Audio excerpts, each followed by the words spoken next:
Alamin.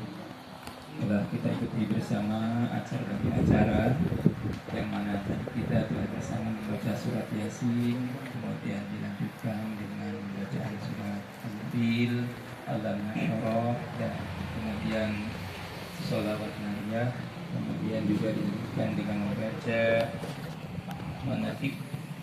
Sekarang untuk mendapatkan lebih banyak tanpa kata kita, supaya majlis kita ini bukan hanya majlis zikir tapi juga dijadikan majlis ilmu, maka akan ada dari ustadz kita, dari kiai kita, yaitu Bapak Kiai Haji Ahmad Bandawi. Kiai Ahmad Bandawi dari Benda Pesantren atau dari Meku, di Benda Kerep. Mudah-mudahan dengan adanya tausiah atau sedikit ilmu yang disampaikan oleh beliau kepada kita, majlis kita ini dijadikan oleh Allah Subhanahu wa taala sebagai majlis ilmu, yang mana kita duduknya di tempat ilmu ini nilainya lebih baik daripada 1000 rakaat sholat sunnah. Oleh karena itu kita dengarkan, kita simak, kita ambil ilmu dan hikmahnya apa yang akan diberikan beliau kepada Bapak Kiai Haji Ahmad Bandawi. Dipersilakan. Allahumma shalli ala sayyidina Muhammad. Assalamualaikum warahmatullahi wabarakatuh. Waalaikumsalam warahmatullahi wabarakatuh. Bismillahirrahmanirrahim. Alhamdulillah. Wassalamualaikum warahmatullahi wabarakatuh. Pada kesempatan emas ini, Pak Fakih akan membentangkan kutipan dari baris hadis Jibril, ialah ketika malaikat Jibril datang di hadapan Rasulullah SAW. Kemudian beliau mengatakan, akhbirni anissa, akhbirni anissa, berikan tahu aku daripada hari kiamat. Rasulullah menjawab, man mas'ul anha bi'a'lamu minas. Orang yang ditanya tidak pasti lebih pintar daripada orang yang ditanya. Dan akhirnya an amaratiha, maka kasih tahu aku daripada ciri-cirinya saja, ciri-cirinya hari kiamat, ciri-cirinya hari kiamat. Maka Rasulullah SAW menjawab, antari dalam amatu rabbata wa antaro al-kufat al-urat al-ulah wa asyak yatatawaluna fi bunyan.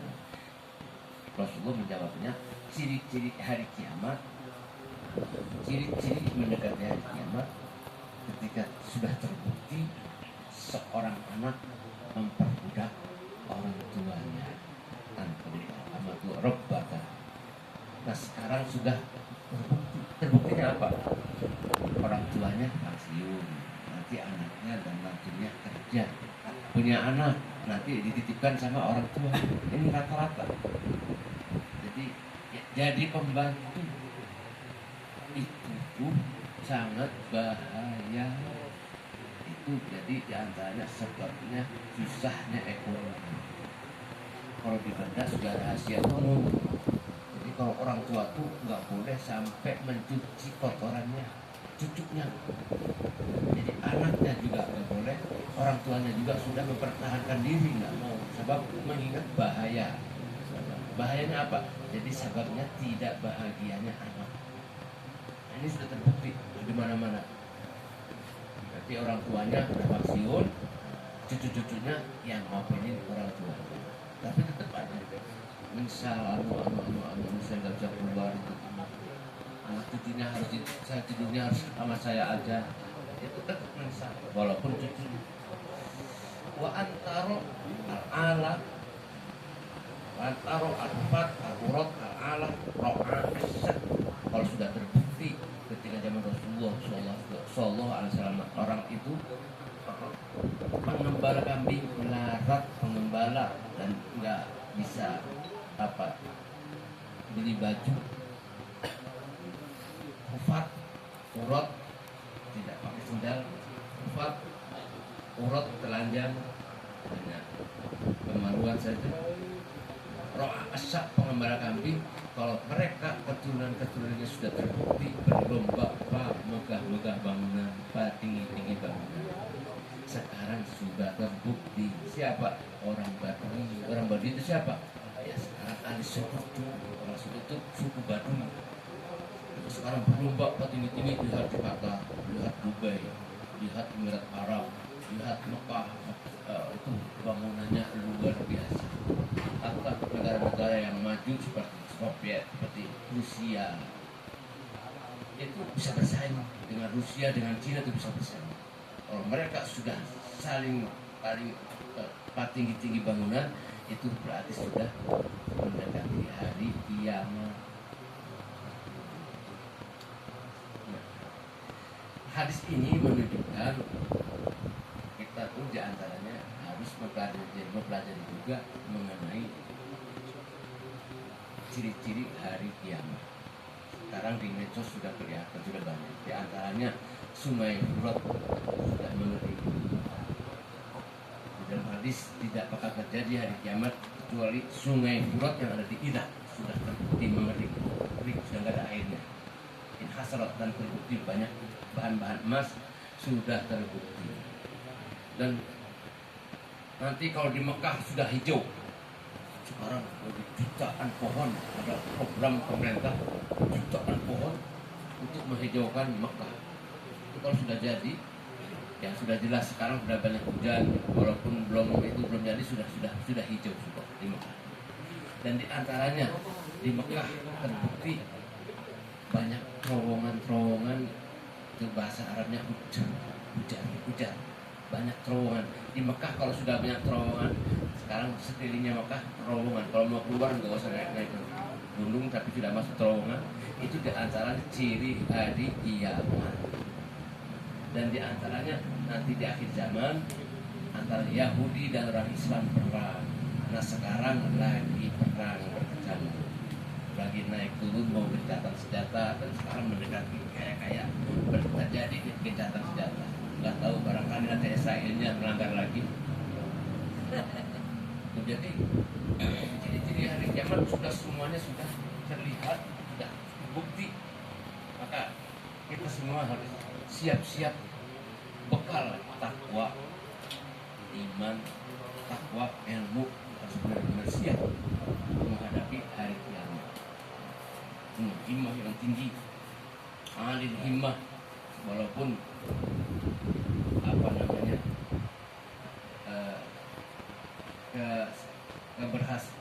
penghasilan terbatas, tapi jangan kecil hati.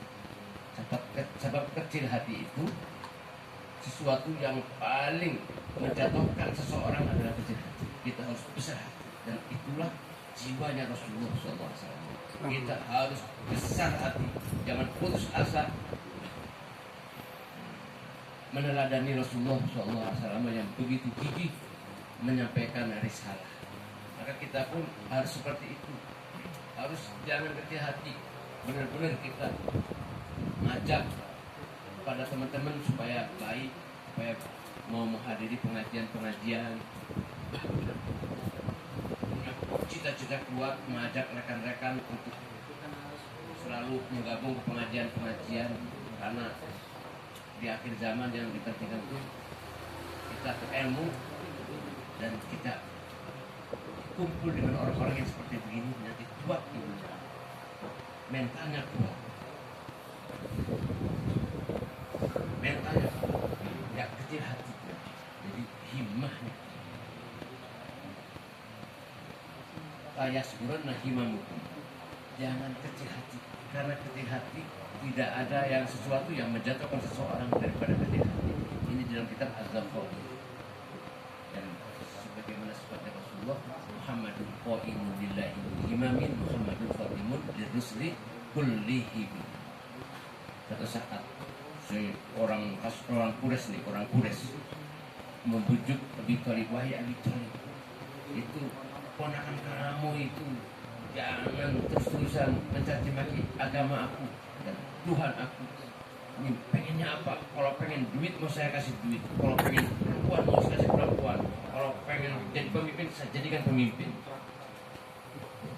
Nah akhirnya disampaikan tuh sama pamannya Abi Thalib kepada Nabi Muhammad SAW. Nabi Muhammad malah menjawabnya, wallahi kalau seandainya mereka menaruh matahari di tangan kananku, menaruh bulan di tangan kiriku untuk meninggalkan apa yang saya pegang dakwah kepada Allah, maka tidak akan saya tinggalkan. Kemudian pergi Rasulullah nangis, kelihatan nangis sebab apa? Sebab kelihatan ini kayaknya pamannya kayak sudah tidak membela lagi. Nah, setelah ponakan kelihatan nangis dan pergi, ya nak, sini ke sini, balik lagi ke sini. Akhirnya bagaimana kata paman? Silahkan terserah kamu, katakan yang kehendak kamu. Tetap wallahi tidak akan saya kamu tidak akan saya biarkan dicincang oleh mereka, tetap ada di tangan pamannya. Nah ini giginya kan Nabi. Tawarin apapun untuk meninggalkan dakwah kepada Allah, tetap beliau tidak sampai zohirlah kemenangan sampai mengalami kemenangan dan atau beliau meninggal. Jadi teladan kita harus seperti begitu, alil himmah, cita-cita yang tinggi, ambil khusus para ustaz untuk menghadapi yang menghadapi anak-anak yang belajar, dia harus tetap himmahnya yang tinggi walaupun nggak ada perhatian dari pemerintah. Ya, perhatian di pemerintah nggak ada untuk ustaz madrasah. Jadi perjuangan sendiri itu orang-orang para ustaz yang ngopelin anak-anak abatasa Quran itu ya lakukan wafid tidak. Mereka mempunyai bagian yang paling sempurna di dalam dakwah kepada agama Allah dan agama Rasulullah Shallallahu Alaihi Wasallam. Jadi mereka ustaz yang mengajar Fatihah, mengajar Quran itu kekasihnya Rasulullah Shallallahu Alaihi Wasallam. Orang yang disayang oleh Rasulullah Shallallahu Alaihi Wasallam. Sebab sekarang lagi aku qul hadza astaghfirullahaladzim wa assalamualaikum warahmatullahi wabarakatuh. Waalaikumsalam warahmatullahi wabarakatuh.